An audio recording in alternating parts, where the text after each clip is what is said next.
Ya, baik. Selamat siang. Assalamualaikum warahmatullahi wabarakatuh. Suaranya bisa masuk, jelas terdengar?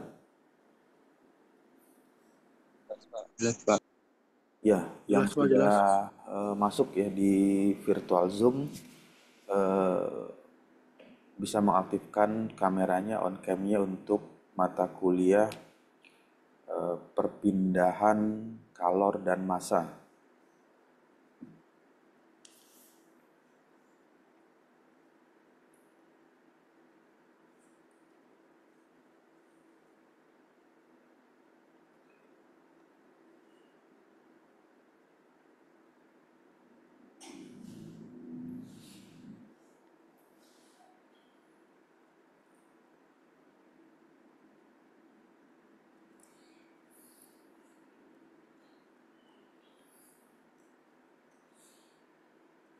Ya, kemudian untuk tampilan di layar share screen-nya sudah bisa terlihat ya.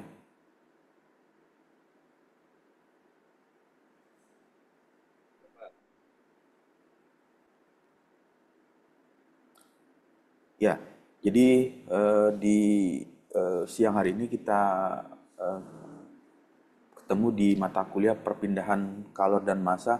Nah, eh, pada pertemuan sebelumnya ini sekedar mengingat lagi ya atau mengulang lagi materi yang sudah diceritakan di pertemuan yang lalu. Jadi pada awalnya prinsip perpindahan panas itu terjadi jika ada selisih suhu atau temperatur antara dua permukaan.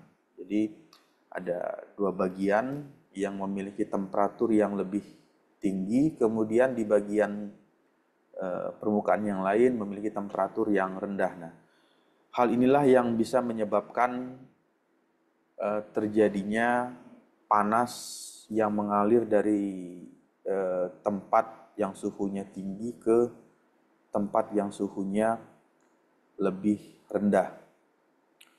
Kemudian secara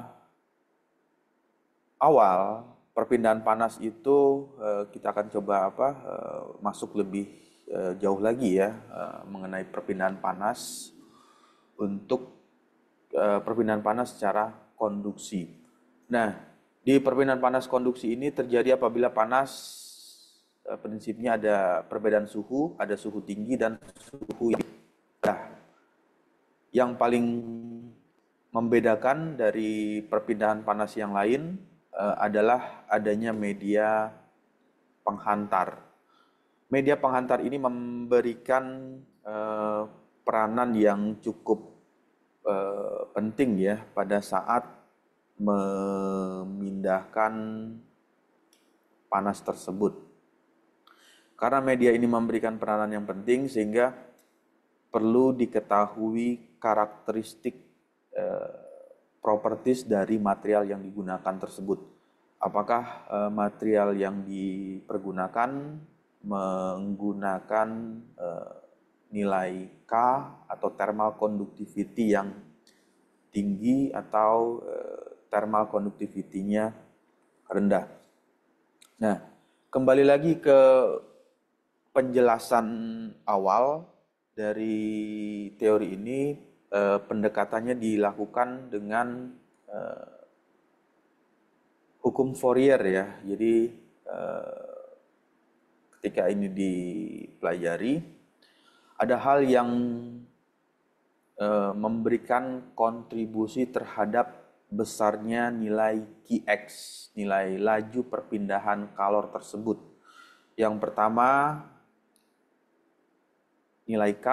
K itu adalah media penghantar, artinya nilai thermal conductivity dari material yang dipergunakan. Kemudian A ini adalah luas permukaan dari material tersebut. Jadi semakin besar luas permukaannya, maka panas yang dipindahkan juga akan semakin tinggi nilainya. Lalu delta T dan delta X ini adalah hubungan antara ketebalan dengan berapa lama waktu yang dibutuhkan untuk memindahkan panas tersebut. Nah, aplikasinya kalau di mechanical engineering, di teknik mesin, nanti konsep awal dari perpindahan panas ini dapat digunakan untuk melakukan rancangan terhadap boiler, sebagai contoh ya, boiler atau katel uap. Karena boiler ini terjadi perpindahan panas secara konduksi, jadi ada proses combustion, proses pembakaran dari bahan bakar, mengeluarkan panas, kemudian panas tersebut dipergunakan untuk memanaskan air, dan air tersebut berubah menjadi uap. Nah, itu adalah hal yang berhubungan dengan perpindahan panas. Jadi ada perpindahan panas yang terjadi secara konduksi, nanti bisa dilakukan analisis dengan pendekatan teori hukum Fourier. Kemudian yang kedua adalah perencanaan alat-alat penukar panas atau yang biasa dikenal dengan HE, heat exchanger. Untuk heat exchanger ini nanti ada penggunaannya, misalnya memasang heatsink, kemudian heatsink ini berfungsi untuk mendistribusikan panas ke lingkungan. Jadi ada sumber panas yang dihasilkan, kemudian panas tersebut terdistribusi ke lingkungan. Lalu dari heat sink ini atau heat exchanger, untuk pembuatan heat sink seringkali dilakukan dengan membuat banyak sirip ya atau fin di heatsink tersebut. Tujuannya adalah untuk membuat luas permukaan menjadi lebih besar.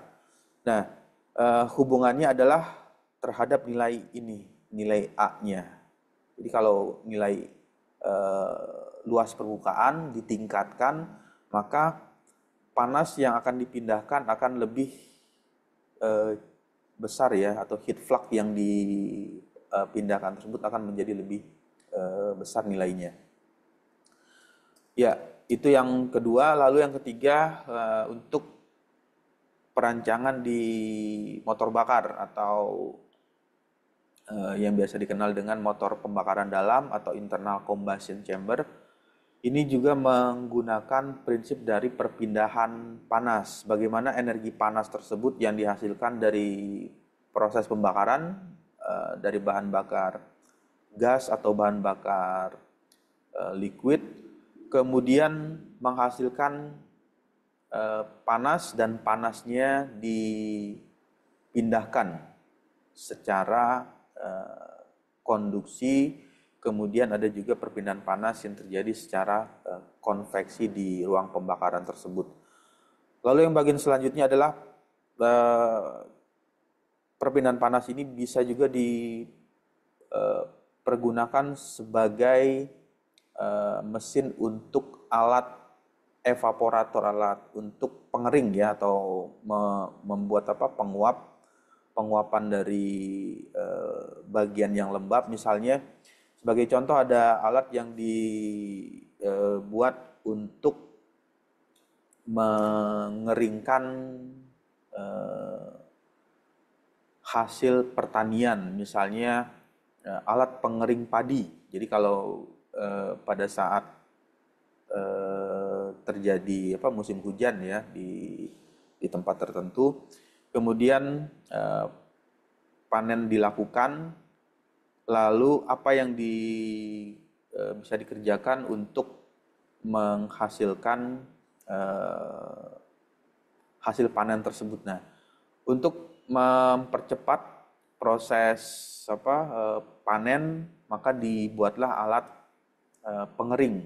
Jadi ada alat pengering, prinsipnya sama, yaitu menggunakan prinsip dari perpindahan panas. Jadi ada sumber panas, lalu di bagian sistem tersebut dibuatlah pengering untuk mempercepat proses pembuangan panas sehingga terjadilah eh, bagian yang ingin dikeringkan menjadi lebih cepat.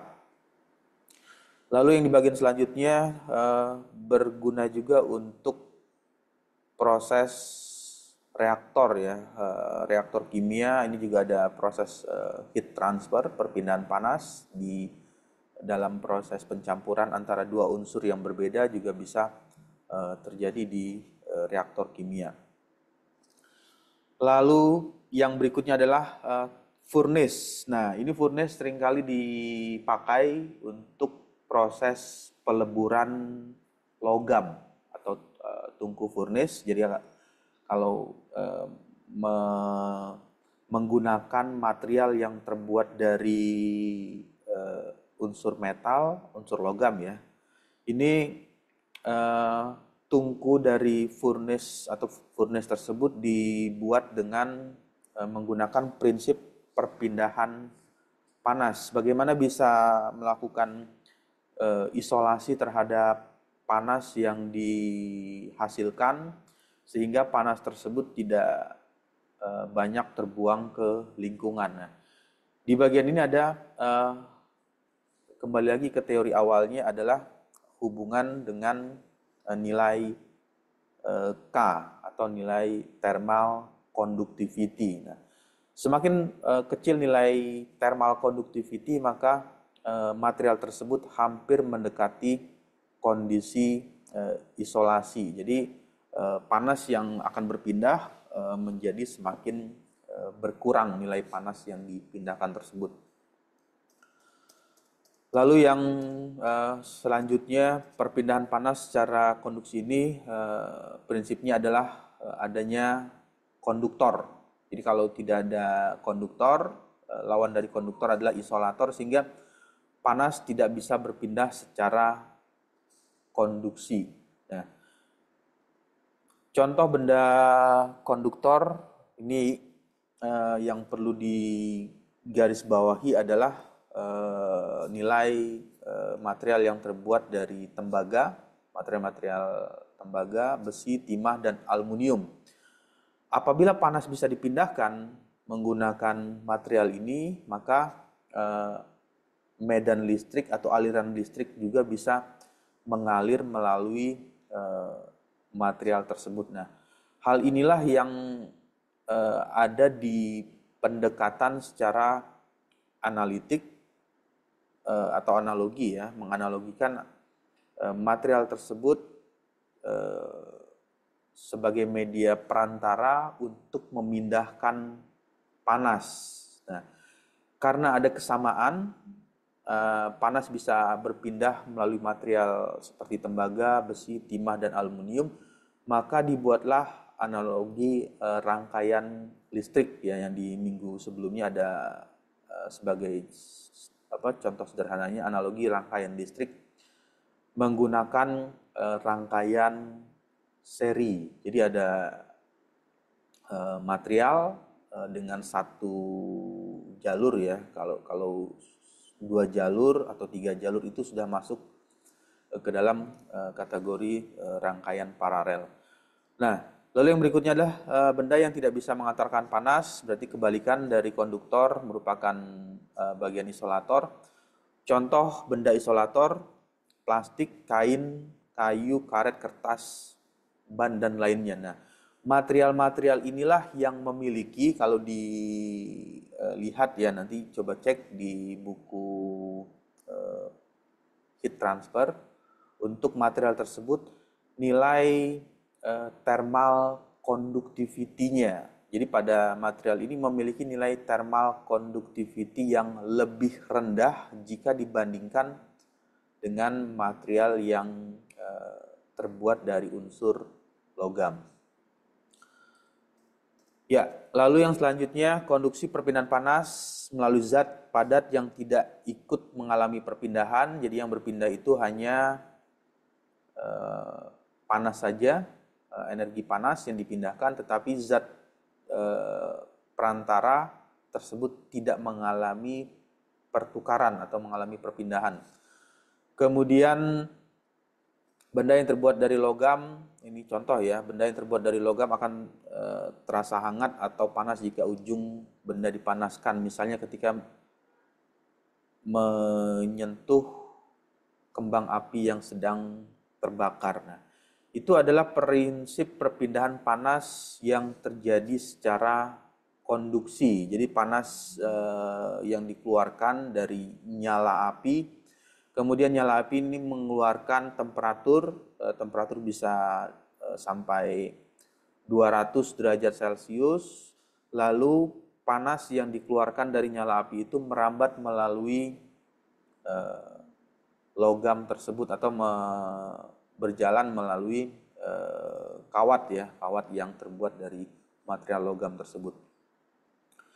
Kemudian proses combustion, proses pembakaran yang terjadi di chamber room atau ruang bakar, ini menghasilkan panas. Panasnya bisa terdistribusi secara konduksi yang dikeluarkan melalui saluran keluar ya, di bagian saluran keluar motor. Ini juga merupakan bagian dari perpindahan panas secara konduksi. Kemudian ini merupakan bagian singkat atau short ilustrasi ya, atau ilustrasi singkat bagaimana panas yang prinsipnya itu berpindah secara konduksi bisa sampai ke bagian salah satu dari ujung kawat tersebut. Jadi panas ini dihasilkan oleh sumber panas, kemudian panas merambat melalui media perantara, dan media perantara inilah yang tadi ada hubungannya dengan besarnya nilai thermal conductivity. Jadi semakin besar nilai thermal conductivity, maka nilai panasnya akan semakin cepat. Ya, jadi bisa dibayangkan, semakin besar nilai thermal conductivity, maka panas yang dipindahkan semakin cepat. Misalnya dengan thermal conductivity yang tinggi, maka waktu yang dibutuhkan semakin singkat untuk memindahkan panas. Jadi kalau thermal conductivity-nya misalnya tinggi, waktunya dalam hitungan detik, berapa detik nanti panas tersebut akan cepat dirasakan di salah satu ujung sisi tersebut. Tetapi kalau misalnya thermal conductivity-nya rendah nilainya, maka dia berfungsi sebagai isolator yang tadi diceritakan, ada seperti kayu, plastik, karet, dan lain sebagainya. Itu merupakan nilai thermal conductivity yang rendah, sehingga waktu untuk panas merambat melalui media tersebut membutuhkan waktu yang sangat lama, atau bahkan sampai di bagian penghujung salah satu sisinya, nilai panas yang dirasakan atau nilai kalor yang diterima di salah satu sisinya akan nilainya lebih kecil. Ya, nah kemudian selain thermal conductivity, tadi ada nilai K ya, nilai thermal conductivity, maka ada pengaruh lagi, yaitu besarnya atau tebalnya luas atau ketebalan ya, bukan luas, maksudnya ketebalan dari bagian ini. Jadi Ini ada dua ilustrasi sederhana bagaimana hukum Fourier ya. Tadi ini kembali lagi ke teori Fourier tadi. Di sana ada persamaan nilai A. Nilai A itu ada luas permukaan. Kalau dari gambarnya luas permukaannya sama, ini sama ya, bentuknya seperti ini. Tetapi yang membedakan adalah ketebalan. Yang pertama untuk kondisi A memiliki ketebalan yang lebih tipis. Ini yang lebih tipis dan ini memiliki tebal yang dua kali lipatnya. 1 inci, ini adalah 2 inci. Nah, antara tebal yang permukaan yang tebal, ini permukaan yang tebal dengan permukaan yang lebih tipis, maka panas akan lebih cepat merambat untuk bagian yang lebih tipis. Jadi panas yang dihasilkan dari sumber nyala api ini akan lebih cepat dipindahkan dari sisi bawah ke sisi atas ya. Sisi bawah itu adalah permukaan bawah dan permukaan atas akan lebih cepat waktu yang dibutuhkan. Jadi waktu yang dibutuhkan untuk memindahkan panas tersebut akan lebih cepat jika dibandingkan dengan permukaan atau bagian dari material yang memiliki ketebalan lebih besar. Itu akan membutuhkan waktu yang lebih lama jika perpindahan panas tersebut terjadi secara konduksi. Ya. Nah, perpindahan panas secara konduksi pada bahan dengan ketebalan berbeda di bagian ini pasti didapatkan untuk kecepatan untuk kondisi panas yang lebih cepat pada kondisi A, kemudian panas yang lebih lama panas tersebut berpindah pada kondisi B. Lalu yang selanjutnya adalah panjang. Kalau tadi tebal, ini ada panjang ya. Di bagian ini ada kondisi A dan kondisi B. Untuk kondisi A, panas akan lebih cepat sampai di sini karena lebih pendek dimensi kawat jika dibandingkan dengan material yang kondisi B dengan panjang yang lebih besar jika dibandingkan kondisi A. Hal yang mempengaruhi sama seperti yang tadi, ketebalan, kemudian luas permukaan ya. Luas permukaan itu artinya luas kontak bagian yang kontak di ujung dengan panjang atau tebal dari material yang dipergunakan tersebut. Lalu dipengaruhi juga oleh thermal conductivity-nya. Semakin besar nilai thermal conductivity, maka panas yang dipindahkan akan semakin cepat waktu yang dihabiskan atau waktu yang dibutuhkan untuk memindahkan panas tersebut. Lalu yang berikutnya sudut kontak. Ini adalah sudut kontak antara dua permukaan. Ini ada permukaan kondisi gambar 1, kemudian gambar 2, ada kontaknya. Nah, untuk sudut kontak yang lebih besar, bagian yang tersentuh ya antara sisi A dan sisi B, lebih besar bagian yang melalui kontak tersebut, maka panas yang akan didistribusikan itu akan lebih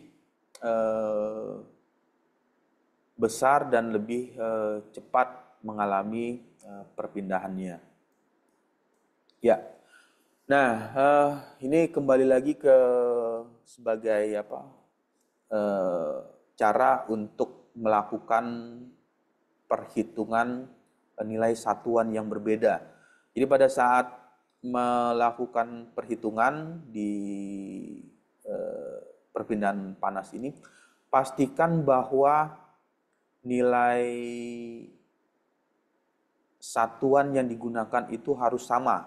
Jadi ada satuan yang menggunakan satuan SI, satuan internasional ya. Kemudian ini satuan Inggris atau British. Nah, jadi pada saat melakukan pengukuran atau melakukan eksperimen atau mendapatkan data hasil pengujian untuk menghitung kondisikan dengan satuan yang sama semuanya. Jadi pada saat data tersebut diketahui, misalkan untuk dimensi ya, tadi ada dimensi panjang, misalnya satuan yang digunakan itu adalah meter, maka pada saat melakukan perhitungan, jika data panjang tersebut diketahuinya itu adalah 1 feet panjang ini ya, panjang kawat misalnya ini adalah 1 feet, maka ini harus dikonversikan terlebih dahulu ke satuan yang sama, satuan SI. Begitu juga luas permukaan atau area juga sama, harus dikonversikan. Kenapa harus dikonversikan? Misalkan ada data yang diketahui nilainya adalah data satuan Inggris, kemudian ada data yang lainnya, misalnya kecepatan atau density-nya itu dalam satuan SI, maka pada saat dimasukkan ke dalam rumus, maka hasilnya pasti akan berbeda atau bahkan salah perhitungan untuk hasil akhirnya. Nah, jadi yang perlu dicermati, apakah satuan tersebut menggunakan satuan British atau menggunakan satuan Inggris. Nah, ketika ada perbedaan satuan, harus dikonversikan terlebih dahulu. Apakah ini mau dikonversikan ke Inggris satuannya atau dikonversikan ke satuan British. Jadi melakukan perhitungan dengan penggunaan konversi satuan yang sama. Itu adalah yang perlu dicermati ya pada saat membaca soal atau membaca data atau juga melakukan pengukuran, itu harus dilihat satuan tersebut. Nah, apakah satuannya Inggris atau satuan British. Kemudian ini merupakan konstanta, ini sudah umum ya, atau sudah pernah pernah membaca atau ingat di mata kuliah, biasanya di fisika ya, mata kuliah fisika dasar atau fisika 1, atau kalau di SMA itu di mata pelajaran fisika itu ada namanya konstanta-konstanta yang bisa juga masih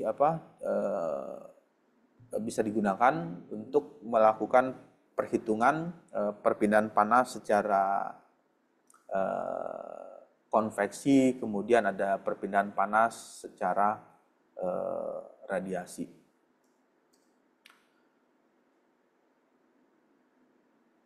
Ya, kemudian kembali lagi ke tadi ya, mengenai teori thermal conductivity. Nah, ini adalah tabel.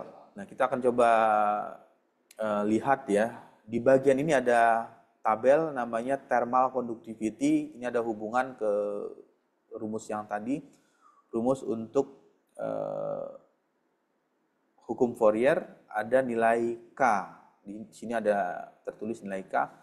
Thermal conductivity untuk materialnya pertama adalah silver. Silver ini pure ya. Pure itu artinya murni diasumsikan menganggap bahwa material tersebut silver 100%. Kemudian copper pure juga murni, belum dicampur. Aluminium murni, kemudian nikel, iron, karbon steel, baja karbon, kemudian lead, krom, nikel, dan di bagian ini ada perbedaan nilai thermal conductivity-nya. Jadi bisa dilihat ini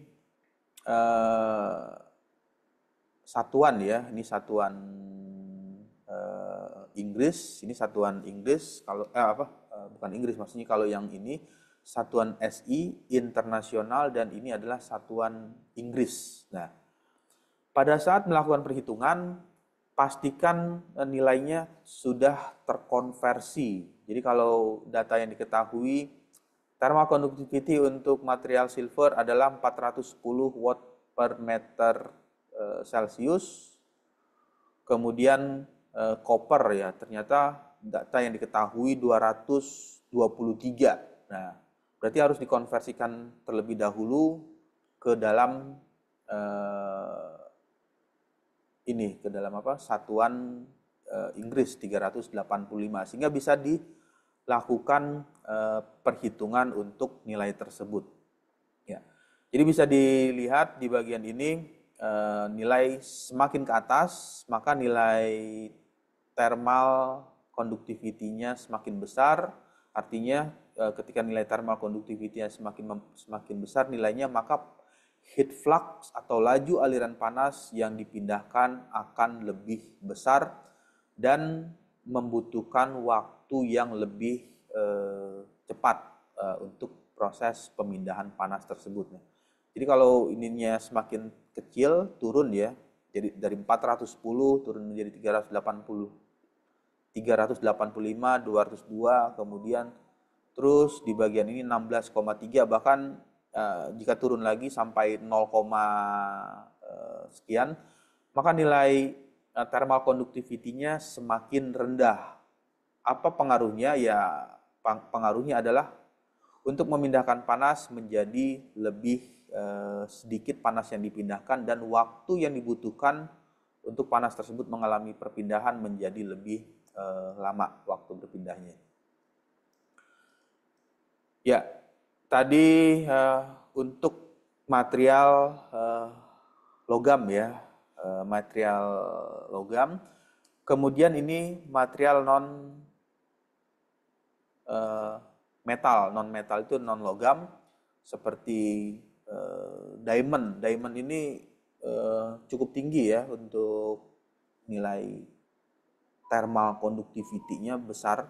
Jadi panas yang dipindahkan ketika menggunakan material diamond atau diamond itu mutiara ya, atau semacam mutiara, ini panas akan lebih cepat merambat nilai panas tersebut menggunakan material diamond. Kemudian semakin ke bawah ini nilai thermal conductivity-nya semakin rendah. Nah, sebagai contoh ya, di sini ada styrofoam. Pernah menggunakan ya, atau sering kali menggunakan yang namanya styrofoam. Styrofoam ini ya material yang sering kali digunakan untuk membungkus makanan. Jadi kalau ada makanan yang dijual itu kan alat pembungkusnya menggunakan ini styrofoam ya. Tujuannya adalah supaya pada saat dipergunakan atau dipegang maka panas tersebut ketika tersentuh oleh tangan maka nilai kalor yang diterima oleh tangan tersebut atau bagian yang tersentuh panas tidak terlalu besar. Nah, inilah fungsinya nilai thermal conductivity. Jadi dengan turunnya nilai thermal conductivity menyebabkan panas yang dipindahkan akan semakin rendah. Ya, oke, baik, sampai sini ada diskusi atau ada yang mau ditanyakan? Untuk suaranya jelas terdengar ya? Jelas, Pak, ternyata. Jelas, Pak. Ya. Lalu yang selanjutnya adalah conductivity, bagaimana nilai thermal conductivity untuk material yang masuk dalam kategori ya, kategori liquid. Liquid itu ya berupa cairan. Merkuri ini logam cair. Ini memiliki nilai thermal conductivity cukup besar, 8,21 watt per meter Celcius dengan satuan internasional. Nah, semakin ke bawah nilai thermal conductivity-nya semakin kecil atau semakin mengalami penurunan, berkurang.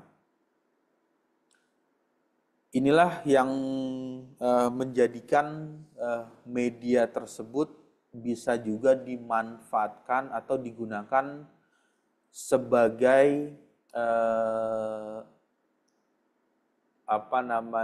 alat untuk melakukan penukar kalor atau heat exchanger. Alat penukar kalor atau HE ya, tadi heat exchanger. Nah, sebagai contoh ini ada lubricating oil atau minyak pelicin. Minyak pelicin ini nilai thermal conductivity-nya 0,147. Nah, kenapa ini nilainya kecil? Nilai tersebut nanti bisa dimanfaatkan misalnya sebagai penurun panas. Jadi kalau misalnya di kendaraan bermotor ya, itu kan ada oli atau oil atau minyak pelumas. Tujuannya adalah untuk melakukan isolasi terhadap panas yang dikeluarkan dari hasil pembakaran. Ya, dengan nilai thermal conductivity yang rendah ini, maka panas yang dihasilkan dari hasil pembakaran, misalnya menggunakan bahan bakar Pertamax ya, dengan oktan number-nya itu 92, itu kan hasil pembakarnya kan cukup tinggi ya, cukup panas. Nah, dengan menggunakan oli pelumas atau lubricating oil ini, nilai panas yang dipindahkan menjadi lebih rendah. Nah, pengaruhnya apa? Kalau misalnya panasnya tinggi, menyebabkan material tersebut menjadi rusak. Nanti ada hubungan dengan kekuatan material. Misalnya kendaraan ini menggunakan piston ya. Piston tersebut kan terbuat dari unsur logam. Itu ada batas maksimal dari piston tersebut. Jika panas yang terlalu tinggi menyebabkan piston tersebut berubah fase. Fasenya yang awalnya padat, solid, lalu bisa berubah menjadi meleleh atau menjadi lumer ya, ketika pembakarannya terlalu besar yang dihasilkan. Nah, inilah pentingnya memberikan lubricating oil, karena mempunyai nilai thermal conductivity yang lebih rendah. Jadi kalau dengan thermal conductivity yang lebih rendah inilah menjadikan panas tersebut menjadi lebih kecil pada saat berpindah secara konduksi. Ya, lalu yang berikutnya ini conductivity thermal untuk gas. Di sini ada H2, hidrogen, helium, O2 ini oksigen, CO karbon dioksida, kemudian udara. Udara itu ya campuran udara itu bisa saja ada komposisinya, ada oksigen, kemudian ada N2 ya, nitrogen, lalu ada gas yang lain. Nanti bisa dilihat nilai thermal conductivity yang dimiliki oleh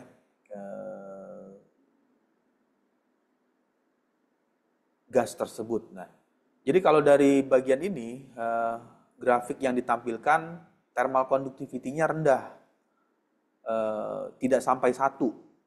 Ya, di sini kan skalanya, scale-nya ya, skalanya itu 0 sampai 0,3. Artinya dia belum eh, mencapai nilai 1. Kalau yang ini merkuri ini lebih dari 1, 8,21. Inilah yang menyebabkan panas sangat cepat merambat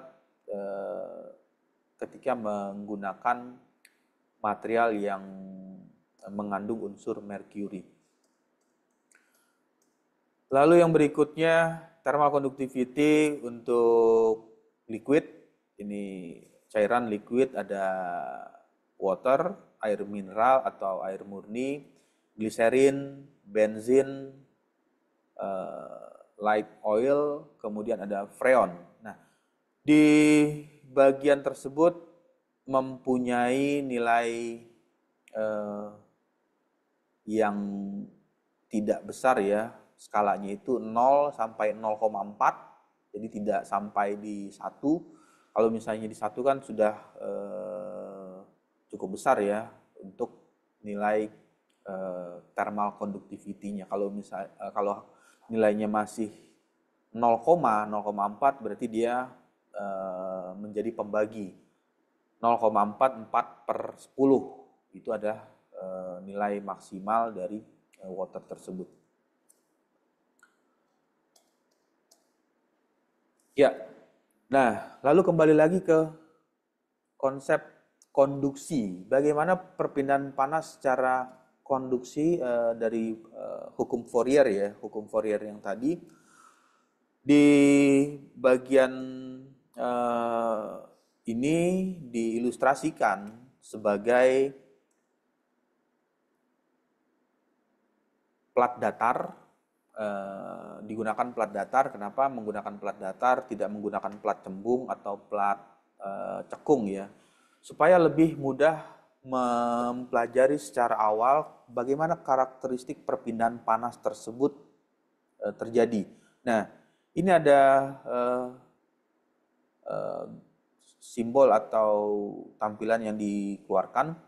Yang pertama di sini ada sisi kiri, ini ada sisi kiri, dan di sini ada sisi sebelah kanan. Antara sisi kiri dan sisi kanan dua hal yang berbeda, maksudnya plat datar dengan tampak kiri, dengan tampak kanan, atau tampak depan dengan tampak belakang. Lalu di bagian ini ada panas, ada nilai kalor, nilai value ya, nilai temperatur. Misalnya temperaturnya misalnya ya 100 derajat Celcius. Nah, kemudian di bagian ini merupakan delta X, ketebalan. Jadi kalau tadi ada dia kondisinya tebal dengan tipis, maka nilai penurunan ya, di sini kenapa dia berkurang? Ini kan kalau semestinya kan kalau panas itu kalau di sininya 100, jalannya idealnya lurus, idealnya seperti itu, idealnya. Tetapi yang perlu diingat, ada pengaruh yang namanya kembali lagi ke teori ini, thermal conductivity. Jadi thermal conductivity itulah atau nilai ini ya, nilai K inilah yang mempengaruhi terhadap garis turunnya gradient temperatur, perbedaan temperatur. Jadi kalau misalnya nilai thermal conductivity-nya tinggi, maka garis yang ke bawah ini tidak terlalu ke bawah, tetapi akan berada di atas. Nah, jadi semakin besar nilai thermal conductivity-nya, maka nilai garis yang turunnya itu akan semakin lurus ya, hampir mendekati lurus. Jadi kalau semakin tinggi terus dia akan semakin lurus. Nah, kemudian dituliskan ke dalam persamaan Fourier tadi. Di sini ada Q. Jadi yang merambat itu adalah kalor, panasnya. Kemudian A ini luas ini ya, luas permukaan, tampak samping kiri, berapa besar nilai luasnya. Lalu delta T itu waktu, dan delta ini ya, delta X itu adalah ketebalannya. Laju perpindahan panas itu adalah Q. Q itu sama saja dengan kalau di aliran fluida itu adalah debitnya atau lajunya. Tapi yang di bagian ini kondisinya yang mengalir adalah panasnya yang berpindah. Kemudian aliran temperatur itu ada ya ini ya, ilustrasinya aliran temperatur. Potensial itu adalah kemampuan dari material tersebut dipengaruhi oleh konduktivitas termal, tebal bahan, dan luas permukaan. Inilah yang menjadikan R. R itu resisten atau tahanan, hambatan, resisten. Nah, dipengaruhi oleh ketiga ini, 1, 2, dan 3. Jika konduktivitas termalnya rendah, maka turunnya panas juga akan semakin rendah. Kalau misalnya di sini 100 ya, 100 derajat Celcius, terus thermal conductivity-nya material ini rendah. Bisa saja nanti yang sampai di sini, di bagian ini, yang awalnya 100 derajat Celcius bisa menjadi 10 derajat. 10 derajat Celcius. Karena dipengaruhi oleh nilai thermal conductivity yang lebih rendah. Atau bisa juga tebal bahan yang awalnya misalnya 100 derajat Celcius, karena ini tebal ya, tebal itu artinya jauh, panjang, terus sampai melewati batas tampilan di layar. Bisa saja nanti di bagian ini temperaturnya menjadi 10 derajat. Di bagian paling bawahnya itu turun temperatur di sisi permukaannya 10 derajat Celcius. Nah, itu adalah penyebab tahanan, resisten. Apa yang ditahan? Ya, yang ditahan adalah panasnya, panas yang merambat. Kemudian luas permukaan ya ini yang awalnya misalnya ini luas permukaan dari ini yang luas permukaannya misalnya 10 ya. 10 dengan satuan misalnya sentimeter kuadrat. Kemudian ini dikecilkan permukaan ini. Ininya dibuat kecil. Yang awalnya 10 cm dibuat menjadi 0,1 atau 0,0001 cm kuadrat. Nah, itu juga menyebabkan panas yang merambat melalui media ini menjadi semakin kecil. Nah, ini yang masuk ke dalam bagian resisten atau tahanan dari panas yang dipindahkan tersebut melalui media perantara. Kemudian, nah, karena yang tadi, yang prinsipnya, prinsip dari panas bisa merambat ya, melalui unsur logam. Salah satunya misalnya kalau listrik itu bisa merambat melalui media besi atau media kawat tembaga atau kawat material yang terbuat dari aluminium, sehingga dianalogikan ke dalam rangkaian listrik. Jadi prinsipnya itu perpindahan panas secara konduksi ini bisa dianalogikan ke dalam analogi rangkaian listrik. Bagaimana cara mendefinisikan kalau di aliran listrik ini ada pendekatan hukum Ohm ya, hukum Ohm. Aliran itu sama saja ya, sama dengan aliran itu I, kemudian potensial itu adalah tegangan. Jadi kalau dibayangkan di sini tegangannya lebih tinggi dan di bagian ujungnya tegangannya menjadi turun. Yang awal misalnya tegangannya 100 volt, kemudian turun menjadi 80 volt. Nah, itu adalah tegangan. Tahanan resisten ya. Tahanan itu ya kembali lagi ke nilai yang ketiga tadi.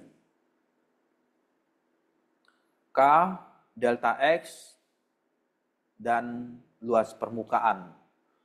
Di rangkaian listrik itu juga sama. Kalau perpindahan panas, konduktivitas termal, tetapi kalau di rangkaian listrik perpindahan electrical conductivity. Jadi berapa besar nilai conductivity elektriknya, itu adalah nilai K untuk rangkaian listriknya. Nah, sehingga kalau dituliskan ini adalah aliran, potensial itu tegangan, simbolnya V kalau di persamaan di rumusnya. Untuk resisten yang tadi dipengaruhi oleh ketiga hal, yang pertama adalah thermal conductivity atau hambatan dari rangkaian tersebut, elektrikalnya. Kemudian panjang. Jadi kalau misalnya ya, kalau menyusun rangkaian listrik, yang pertama menggunakan kabel yang pendek, yang satu lagi menggunakan kabel panjang. Ya sederhananya begini. Ketika melakukan charging handphone ya, charging ngecas HP. Pada saat melakukan charging, misalnya yang satu ngecas handphone dengan kabel yang panjangnya 2 meter, yang satu melakukan cas HP dengan kabel yang panjangnya misalnya 10 cm, 0,1 meter ya. Nah, pasti yang akan lebih cepat penuh adalah kabel yang ukurannya lebih pendek. Nah, itu juga sama. Jadi panas atau aliran listrik yang dipindahkan itu akan lebih cepat menggunakan ukuran panjang kabel yang lebih pendek jika dibandingkan dengan kabel yang lebih lebih panjang. Nah, ketika dianalogikan seperti ini. Jadi simbolnya ini ya. Itu ekivalensi. Ekivalensi itu hampir. Jadi bahasanya itu hampir. Bukan sama. Misalnya kalau sama itu kan 2 ditambah 3 sama dengan 5. Atau sama saja 2 ditambah 3 sama dengan 3 ditambah 2. Itu adalah sama dengan. Tapi kalau di bagian ini ada ini ya. Yang ekivalensi. Ekivalensi itu hampir mendekati. Jadi kalau nilai 2 ditambah 3 itu hasilnya 5. Nanti bisa saja hasilnya 2 ditambah 3 itu hasilnya adalah 4,8. Nah, itu adalah hasil ekivalensi. Jadi ada faktor kedekatan. Nah, bila aliran panas dinyatakan dengan analogi listrik menjadi seperti ini. Di bagian ini, tadi ini kalau kembali lagi ke teori perpindahan panas, ini ada konduksinya. Ini T1, kemudian ini ada T2 ya. Jadi ini ada T1 dan ini adalah T2. T1-nya misalkan temperaturnya 100 derajat Celcius. Kemudian turun ya, karena nggak mungkin dia lurus. Misalnya di sini T1-nya 100, lalu panas yang dipindahkan juga sampai ke ujung sini adalah 100 derajat Celcius. Itu tidak bisa terjadi. Tidak mungkin ya, karena yang pertama tadi ada nilai hambatan karena ada delta X, kemudian ada thermal conductivity, lalu ada luas permukaan, dan itu tidak bisa dihindari, pasti ada penurunan.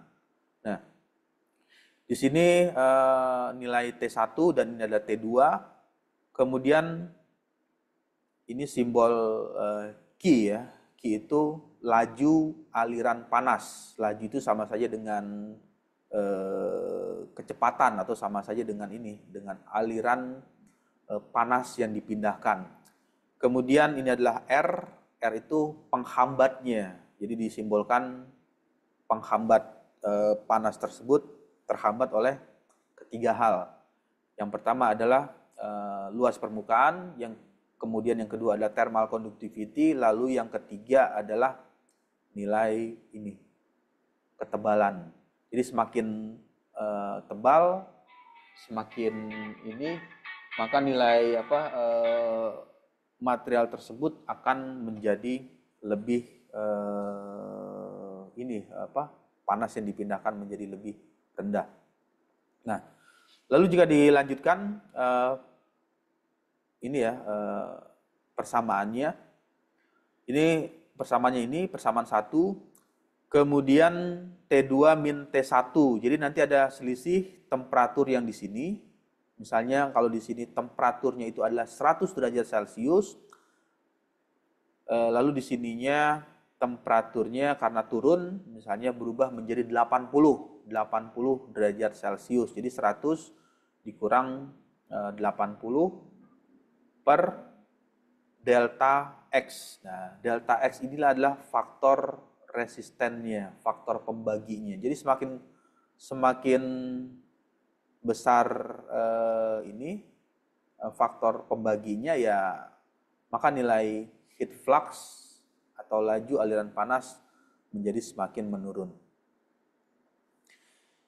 Ya, oke, baik, sampai sini maksudnya ada pertanyaan atau ada diskusi yang mau ditanyakan? Suaranya jelas terdengar ya? Jelas, Pak. Ya. Jelas, Pak.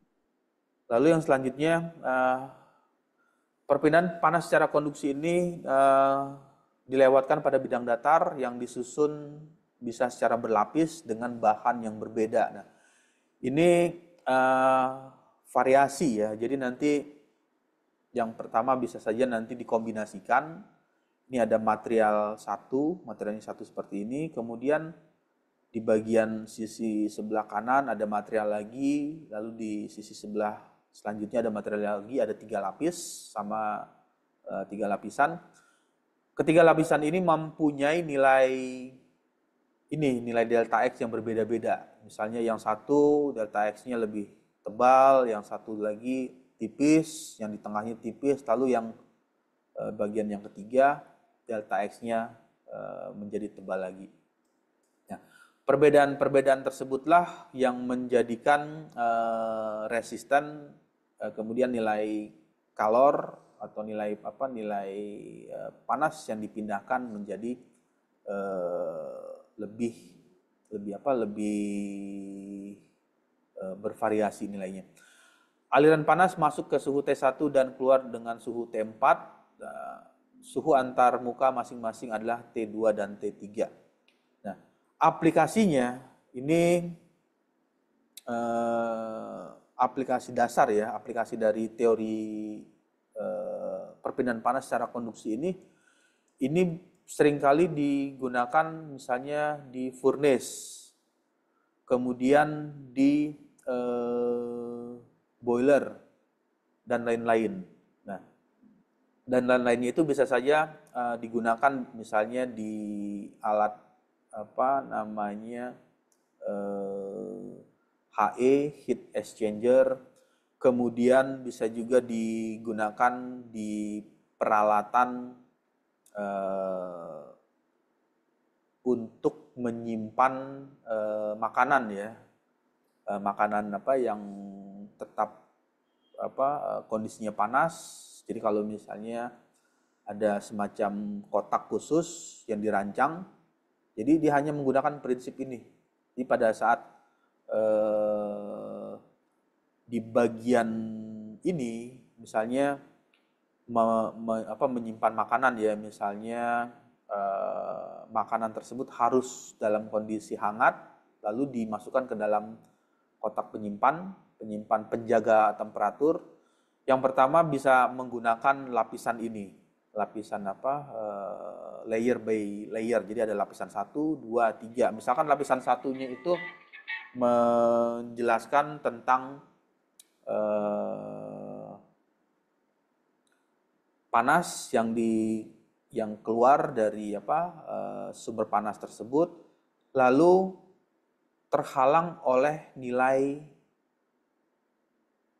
thermal conductivity, jadi terisolasi sehingga panas tersebut tidak banyak keluar ya ke lingkungan atau terbuang ke lingkungan, sehingga panas tersebut terisolasi dan di lingkungan atau di sisi dindingnya temperatur tersebut menjadi lebih rendah. Ya, nah perpindahan panas ini ada rangkaian seri dihitung dengan pendekatan Fourier. Kemudian hukum Fourier menyatakan bahwa laju perpindahan panas secara konduksi dari satu benda berbanding lurus dengan luas penampangnya. Artinya semakin besar luas penampang, maka semakin besar laju perpindahan panas. Dengan gradien suhu di sepanjang benda dan berbanding terbalik dengan ketebalan benda. Jadi berbanding terbalik. Jadi kalau bendanya memiliki ketebalan yang lebih tinggi, maka laju perpindahan panasnya menjadi lebih rendah nilainya. Lalu rangkaian seri terdapat beberapa benda yang disusun secara berurutan sehingga perpindahan panas terjadi secara berurut melalui setiap benda yang dilewati. Ya, ini penjelasan mengenai teori yang tadi. Kemudian di bagian yang selanjutnya, jika nilai asumsi setiap benda memiliki luas penampang yang sama dan ketebalan sama, maka laju perpindahan panas konduksi ini dihitung ya dengan teori yang tadi, hukum Fourier. Laju perpindahan panas itu adalah nilai Q-nya. Kemudian K ini thermal conductivity, A itu adalah luas permukaan, T1 dan T2 itu selisih temperatur ya antara permukaan satu yang sisi kiri dengan sisi kanan dibagi dengan nilai dx atau delta T. Dx itu adalah ketebalan dari material tersebut. Ya. Lalu untuk rangkaian seri, laju perpindahan panas secara konduksi setiap benda sama, sehingga dituliskan ketika ada rangkaian disusun secara seri, maka nilai laju panasnya itu Q1 sama dengan Q2. Dan hal ini laju perpindahan panas konduksi melalui benda pertama, kemudian Q2 adalah laju perpindahan panas konduksi melalui benda kedua. Jadi kalau dibuat berlapis ya, tadi ada lapisan 1, kemudian lapisan 2, lapisan 3, dan seterusnya sampai seberapa banyak lapisan tersebut, maka nilai Q1 lajunya itu akan sama dengan laju yang ada di Q2 dan akan sama juga dengan laju yang ada di nilai Q3.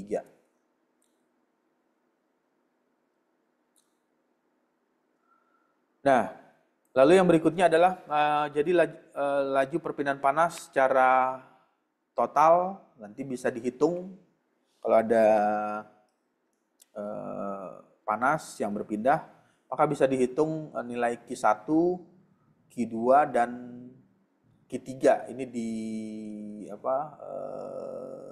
totalkan. Ya. Untuk perpindahan panas secara konduksi pada rangkaian seri, jadi rangkaian seri ini ada kelebihan ya atau keunggulannya. Selain dalam rangkaian seri, suhu pada ujung-ujung benda saling terkait satu sama lain, itu merupakan bagian dari rangkaian seri. Lalu dengan penjelasan lain, suhu pada ujung benda pertama akan mempengaruhi suhu pada ujung benda kedua dan seterusnya. Sehingga oleh karena itu perpindahan panas secara konduksi pada bagian benda tersebut dalam rangkaian seri sangat dipengaruhi oleh suhu pada benda sebelum dan sesudahnya. Nah, jadi panas tersebut dipengaruhi oleh kondisi material yang digunakan ya oleh panas tersebut untuk merambat pada sisi sebelumnya dan sesudah panas tersebut melewati. Nah, yang berikutnya adalah perpindahan panas secara seri. Di bagian ini ada jika suhu ujung pada ujung benda pertama itu adalah T1 dan suhu pada ujung benda terakhir adalah Tn, maka suhu pada ujung benda kedua hingga benda N1 seberapa banyak benda tersebut digunakan dapat dihitung dengan persamaan ini. Nanti bisa diketahui nilai temperatur di salah satu ujung atau sisi dari material yang dipergunakan tersebut. Ya. Lalu yang selanjutnya adalah composite plane wall. Composite ini campuran, campuran ya, komposit. Material komposit itu ada material gabungan atau campuran dari beberapa material yang berbeda. Di material tersebut tersusun dari beberapa material dengan memiliki konduktivitas panas yang berbeda, lalu disusun secara seri, kemudian disusun juga secara paralel.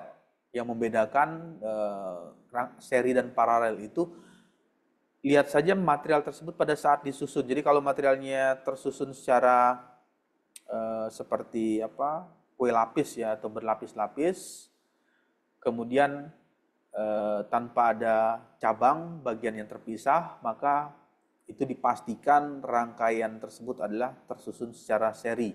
Tapi kalau ada percabangan, 2 cabang ya, itu sudah masuk dalam kategori material yang disusun secara paralel. Nah, rangkaian tahanan termal digambarkan seperti pada penggambaran tahanan listrik atau resisten tadi. Begitu pula tahanan termal, total susunan seri maupun paralel dihitung seperti pada perhitungan di tahanan listrik. Jadi menghitung nilai R atau resistennya. Ya, nah ini adalah plus minus, untung rugi atau kelebihan dan kekurangan.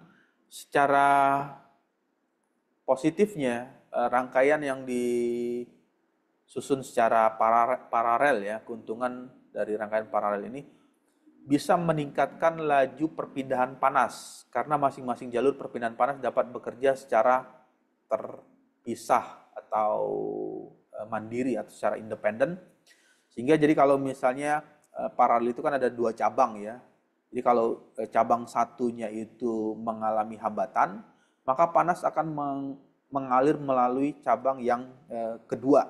Inilah yang menjadikan sisi positifnya untuk rangkaian paralel tersebut. Jadi ada panas bisa merambat melalui cabang keduanya.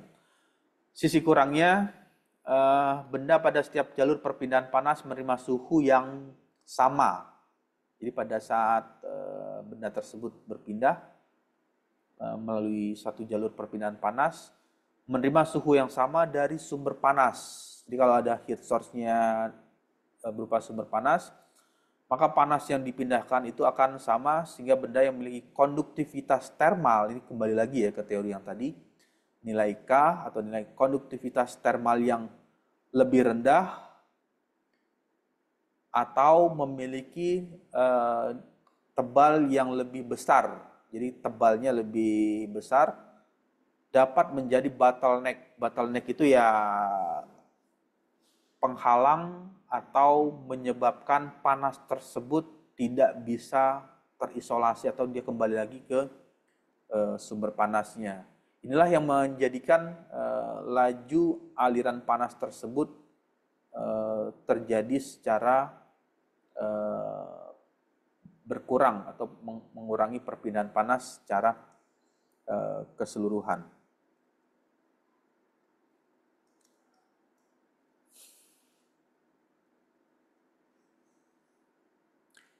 Ya, oke baik, sampai sini ada diskusi atau ada yang mau ditanyakan?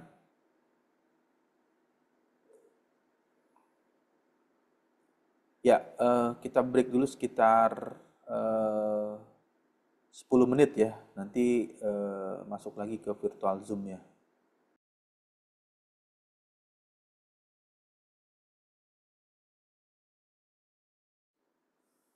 Ya, oke baik, kembali lagi ke tampilan di layar, share screen-nya sudah bisa masuk terlihat.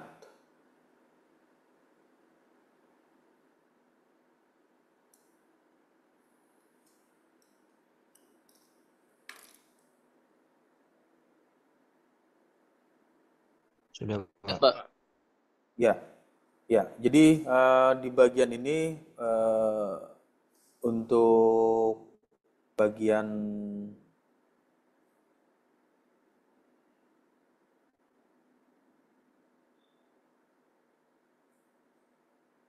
tersebut perpindahan panas yang terjadi secara paralel. Nah, di bagian perpindahan panas secara paralel ini keuntungannya independen, kemudian terpisah ya. Lalu negatifnya jika ada nilai konduktivitas termal yang lebih rendah atau ketebalan yang lebih besar, maka bisa menyebabkan bottleneck. Bottleneck itu aliran balik. Jadi panas tersebut bukan berpindah dari temperatur tinggi ke temperatur rendah atau mengalir ya. Maksudnya dia kembali lagi ke kondisi sumber panasnya. Jadi tidak mengalami pengaliran panas. Nah, kemudian yang selanjutnya adalah contoh beberapa engineering device, peralatan teknik yang dibuat dengan menggunakan prinsip perpindahan panas secara konduksi pada rangkaian paralel tersebut. Yang pertama adalah pipa penukar panas. Jadi kalau nanti ada yang melakukan PKL, praktek kerja lapangan, misalnya melihat HE ya, heat exchanger, ini pasti disusun secara paralel rangkaiannya dan terjadi heat atau perpindahan panas yang terjadi secara konduksi.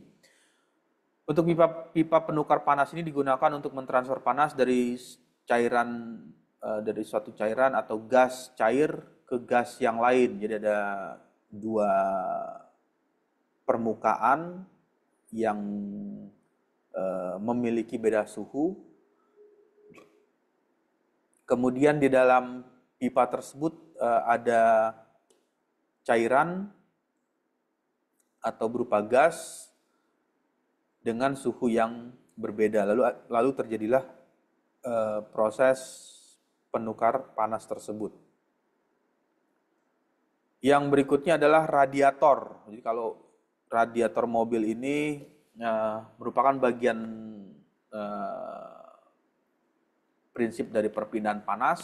Jadi kalau dilihat alat pendingin, radiator mobil ini mendinginkan mesin mobil dengan mentransfer panas dari mesin mesin hasil pembakaran ya yang ditimbulkan dari proses pembakaran tersebut ke udara melalui cairan pendingin. Pendingin cairannya itu ya lubricating oil tadi yang fungsinya mempunyai nilai eh, K, nilai thermal conductivity-nya rendah, nilainya 0, ya bisa 0,01 atau 0, berapa lebih lebih apa lebih kecil eh, nilai thermal conductivity-nya sehingga bisa menjadikan pendingin.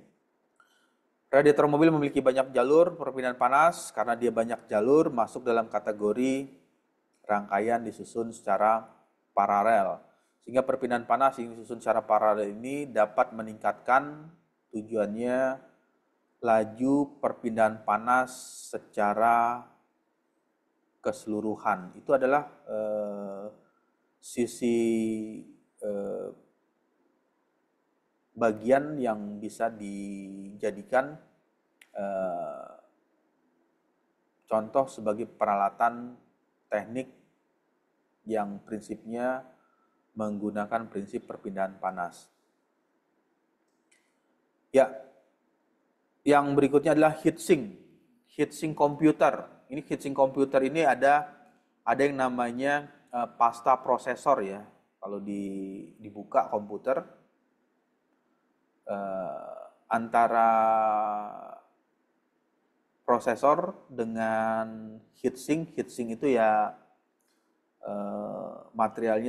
umumnya materialnya terbuat dari aluminium, lalu di bagian material tersebut dibuat ada celah-celah atau semacam sirip. Nah, tujuannya dari sirip tadi untuk memperbesar luas permukaan. Dengan besarnya luas permukaan inilah yang menyebabkan panas yang keluar dari prosesor komputer terdistribusi menjadi lebih cepat. Lebih cepatnya bisa terbuang ke lingkungan atau terhubung ke lingkungan sehingga panas yang dikeluarkan prosesor ini menjadi lebih rendah nilai kalori yang dikeluarkan. Yang selanjutnya adalah mesin pendingin. Mesin pendingin digunakan untuk mendinginkan suhu di ruangan atau tempat tertentu. Sebagai contoh ya mesin pendingin seperti AC, air conditioner, kemudian di bagian mesin tersebut berfungsi untuk mendinginkan ruang atau tempat tertentu. Bagaimana mesin ini mendinginkan suhu tersebut? Ya dia menggunakan prinsip perpindahan panas yang terjadi secara konduksi. Dengan perpindahan panas secara konduksi ini ada panas yang didistribusikan secara perpindahan secara rangkaian paralel supaya nanti panas yang ada di ruangan atau di tempat tertentu menjadi lebih cepat proses pendinginan. Inilah fungsinya perpindahan panas secara konduksi tersebut.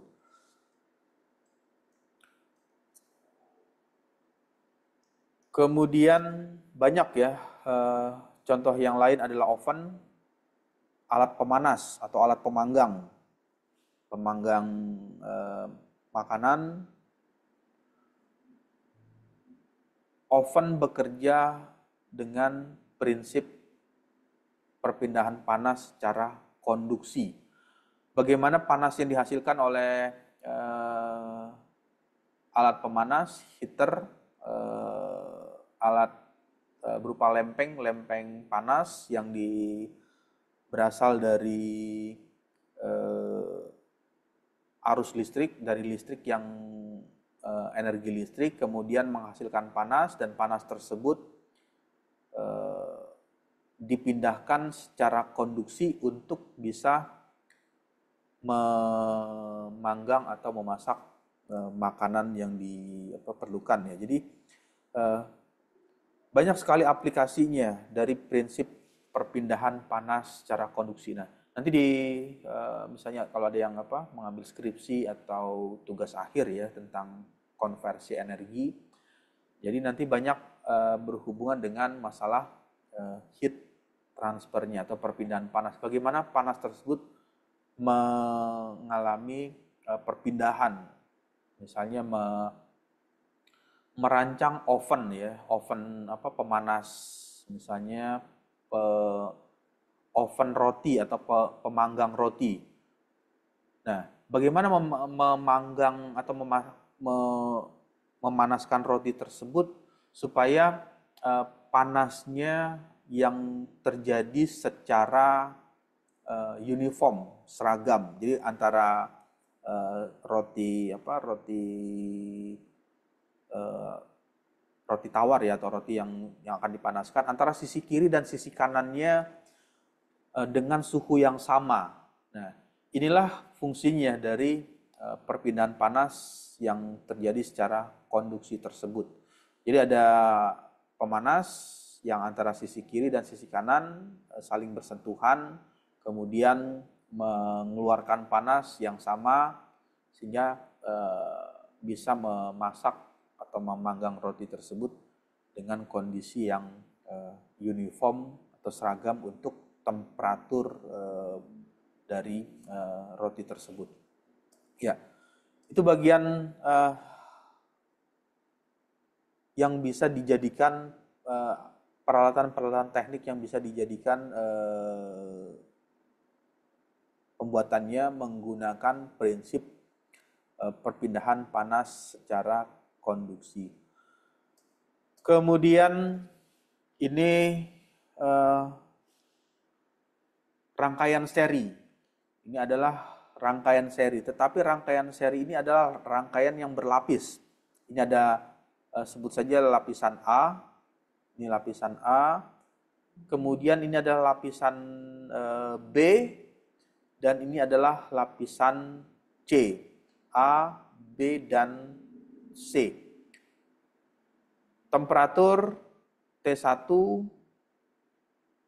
turun ya, tidak bisa lurus ya, artinya karena yang tadi sudah dibahas, ada nilai R, resisten, ketebalan, kemudian thermal conductivity, lalu luas permukaan, sehingga turun di T2 untuk permukaan sisi B, kemudian T3 di permukaan sisi C samping kiri, dan T4 adalah permukaan di samping kanan. Nah, jika ini dirangkai menjadi rangkaian listrik ya nanti hasilnya seperti ini.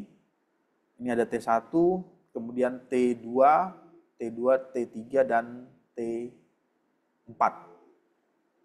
Untuk nilai RA, resisten pada sisi A, kemudian hambatan pada sisi B, dan hambatan pada sisi C. Nah, nilai besar hambatan inilah nanti yang bisa difungsikan atau divariasikan ketika ingin menurunkan suhu di bagian dinding yang lain, dinding yang sisi lainnya.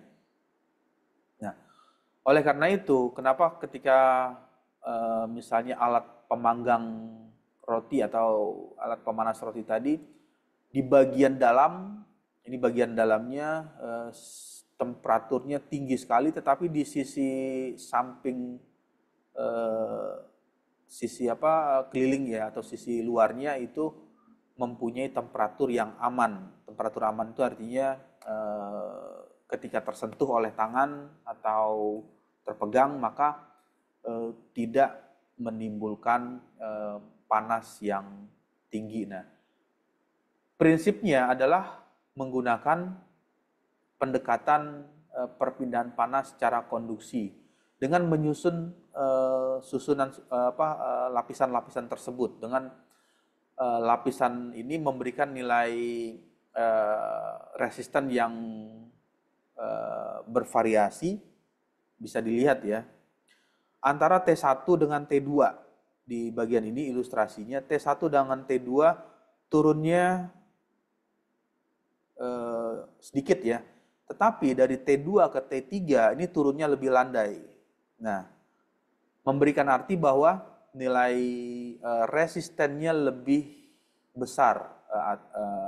Walaupun nilai ini ya, ketebalannya tipis, tetapi nilai temperatur yang turun itu lebih besar. Nah, bagaimana bisa membesarkan nilai temperatur yang turun tersebut?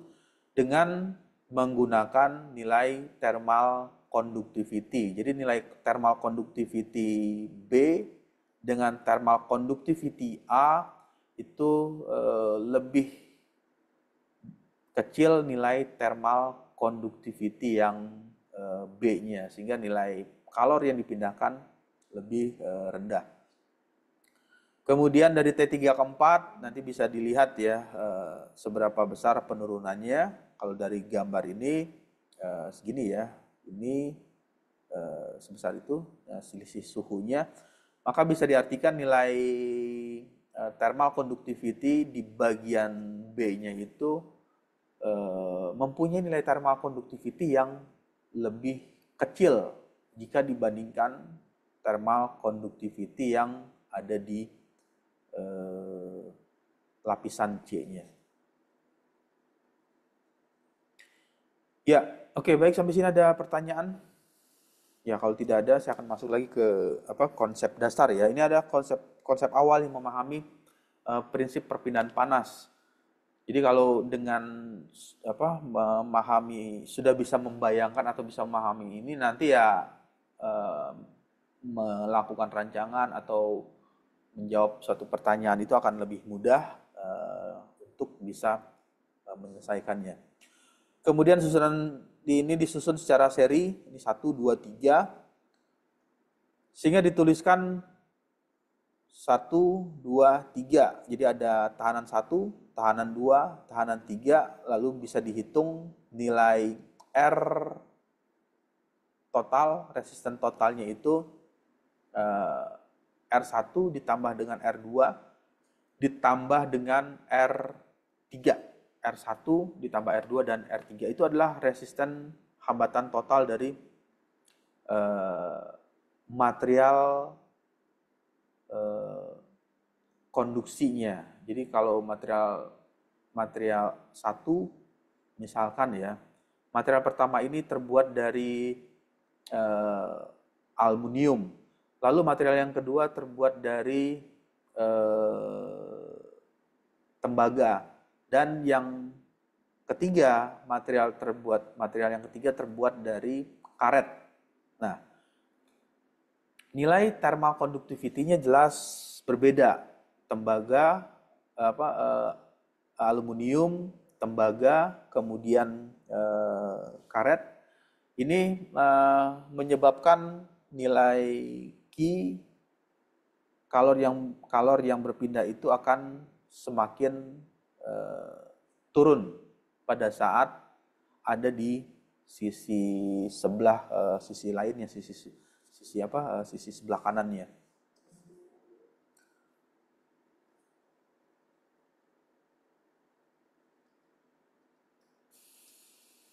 Ya. Lalu bagaimana dengan rangkaian paralel? Untuk rangkaian paralel ini ada cabang. Ini bisa dilihat ya. Ada perbedaan. Kalau tadi hanya satu cabang, ini rangkaian seri, jadi ngalirnya lurus saja, satu cabang. Sedangkan rangkaian paralel berarti tersusunnya seperti ini. Bisa mengalir ke atas atau mengalir ke bawah. Nah, cabang inilah yang tadi ada sisi positif ya dari rangkaian tersebut.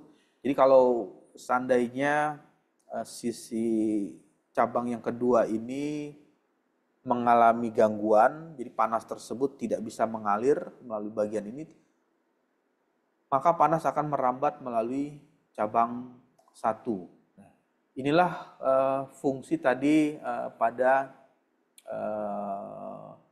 radiator mobil ya. Jadi kalau di sistem pendingin untuk radiator mobil itu umumnya disusun secara paralel. Kenapa disusun paralel? Kalau seandainya dirancangnya secara seri, jika ada kendala ya mobilnya langsung panas, langsung rusak. Tapi kalau misalnya ada kendala di salah satu cabang tersebut tidak bisa mengalirkan panas dengan baik, maka panas akan terdistribusi di cabang yang berikutnya.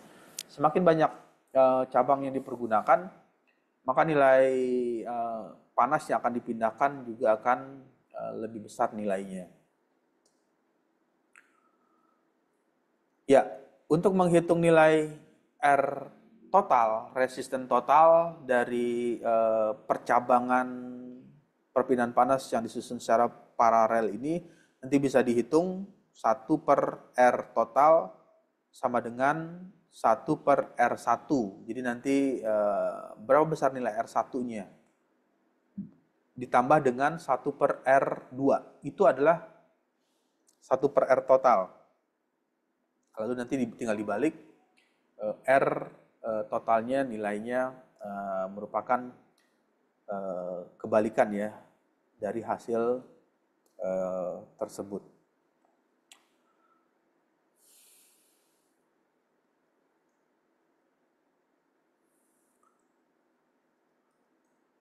Ya, nah ini gambaran yang sebelumnya ya. Ini bagaimana menghitung nilai R total.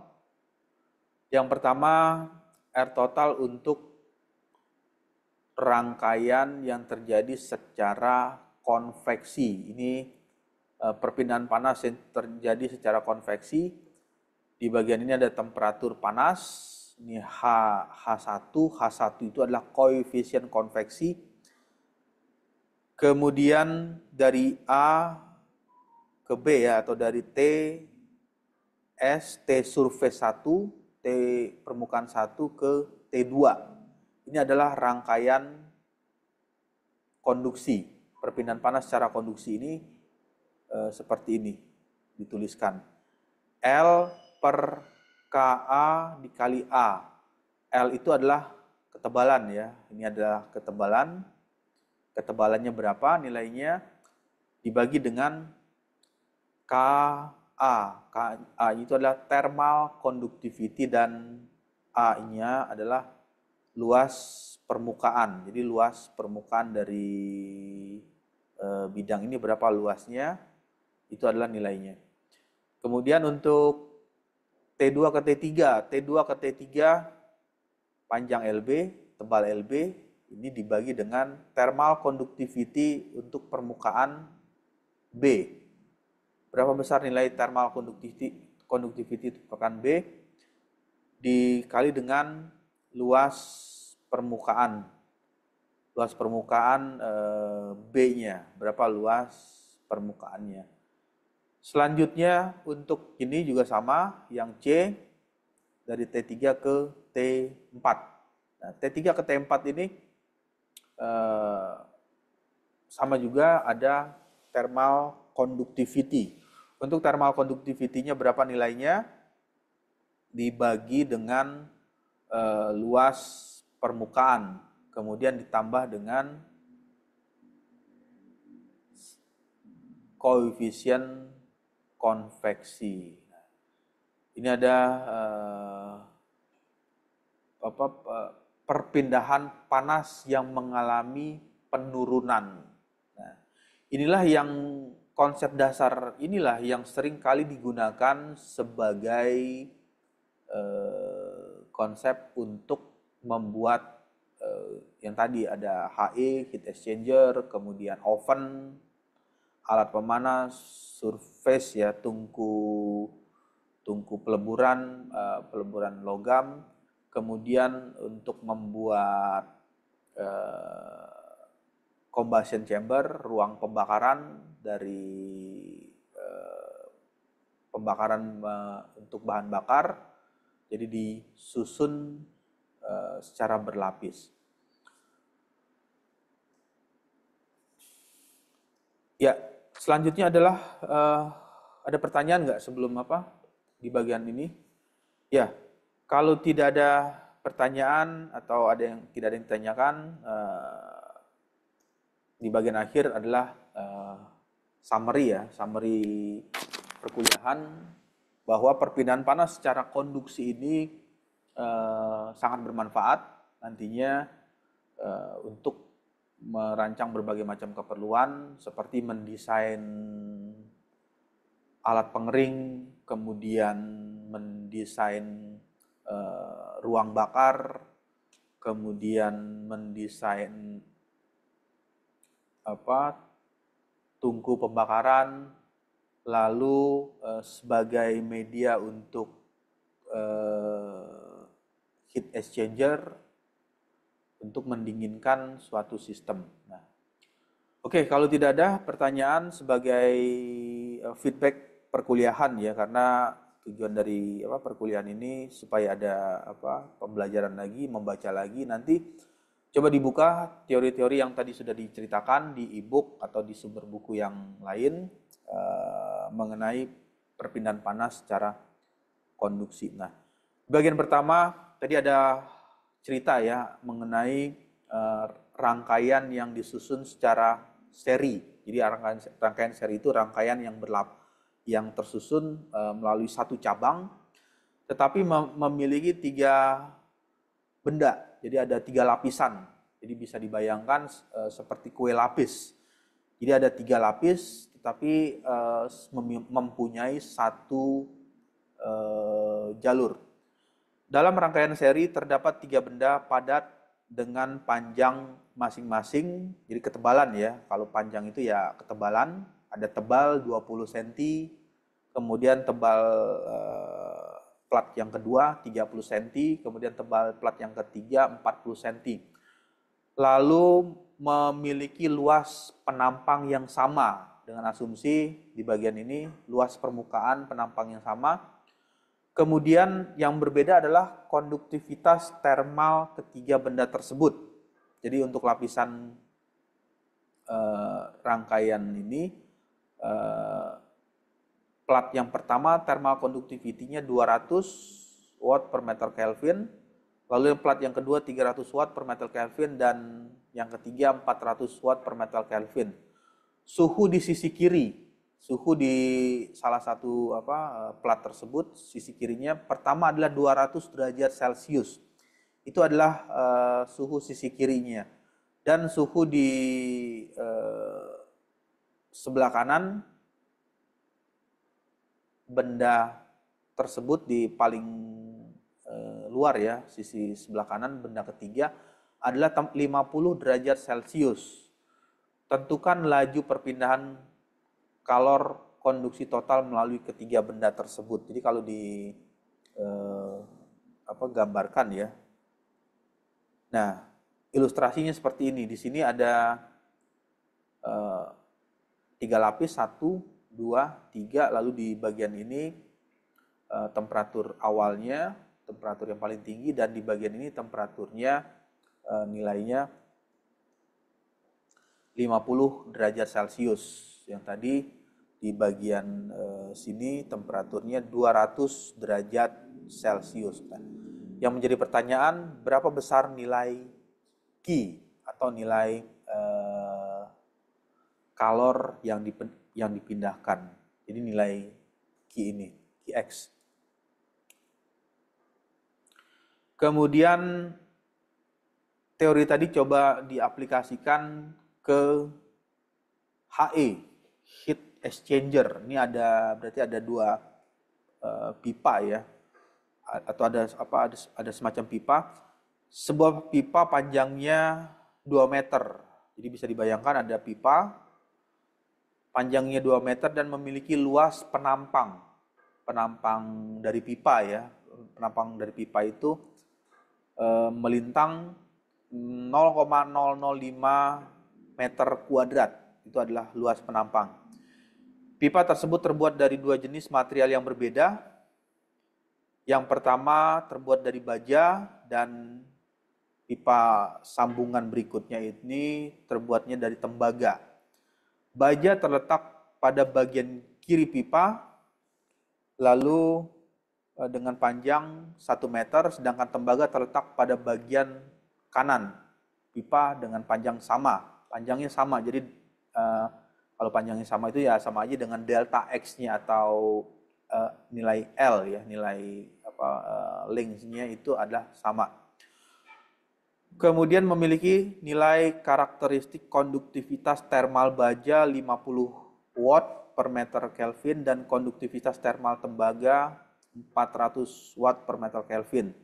Jika salah satu suhu di ujung kiri pipa itu temperaturnya 300 Celcius dan suhu di ujung kanan pipa adalah 100 Celcius, tentukan laju perpindahan kalor konduksi total. Jadi yang ditanya itu nilai Qx-nya atau nilai laju perpindahan kalornya. Nah, lalu yang selanjutnya kalau tadi pipa ini pada plat lagi. Ini kembali lagi ke pada plat. Ada plat datar, plat ya dengan terdiri dari 3 lapisan dengan ketebalan masing-masing 10 cm. Jadi tebalnya sama. Tebal platnya itu kalau digambarkan ya ini tebalnya sama. Plat A, plat B, dan plat C. Nilai tebalnya sama. Berapa nilai tebalnya? 10 cm. Jadi ketebalannya itu adalah 10 cm.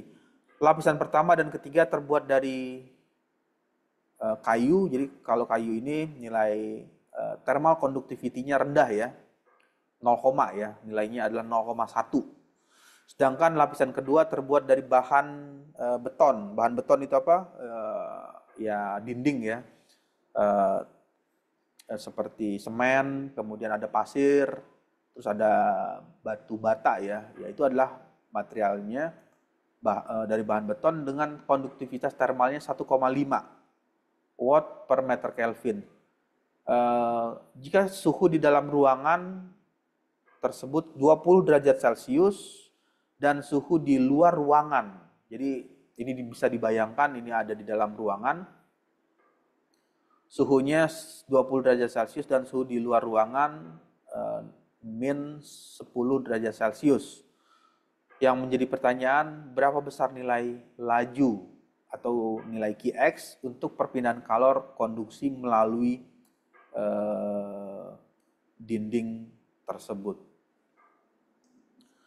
Lalu yang terakhir sebuah balok. Kalau tadi dinding, ini bayangkan balok. Balok itu dimensinya panjang 5 meter, lebar 2 meter, dan tingginya 1 meter. Material yang dipergunakan dari balok tersebut terbuat dari besi yang memiliki konduktivitas termalnya tinggi ya, 80 watt per meter Kelvin. Balok tersebut memiliki suhu 100 Celcius di salah satu sisi ya, sisi kiri atau sisi kanan ya. Misalkan di sisi kiri 100 derajat Celcius dan sisi lainnya berarti di sisi kanan 50 Celcius. Yang menjadi pertanyaan, tentukan laju perpindahan kalor konduksi melalui balok tersebut. Ya, oke, baik. Itu adalah feedback ya dari perkuliahan perpindahan panas secara konduksi. Nanti bisa dibuka teorinya di e-book atau di buku yang sudah dikirimkan, book digitalnya untuk penjelasan mengenai materi dan penggunaan teori tersebut untuk bisa menjawab perpindahan panas yang terjadi secara konduksi. Ya, oke, baik, kalau tidak ada pertanyaan, mungkin saya rasa cukup di siang hari ini untuk mata kuliah perpindahan kalor dan massa. Kemudian untuk absensi jangan lupa ditulis ya di absensinya di Google Classroom dengan menuliskan nama, kemudian NIM-nya supaya mudah untuk input ini ya, untuk input kehadiran absensi perkuliahan mata kuliah perpindahan kalor dan massa. Ya, oke, baik, kalau tidak ada pertanyaan mungkin saya rasa cukup di siang hari ini. Saya ucapkan selamat siang. Wassalamualaikum warahmatullahi wabarakatuh.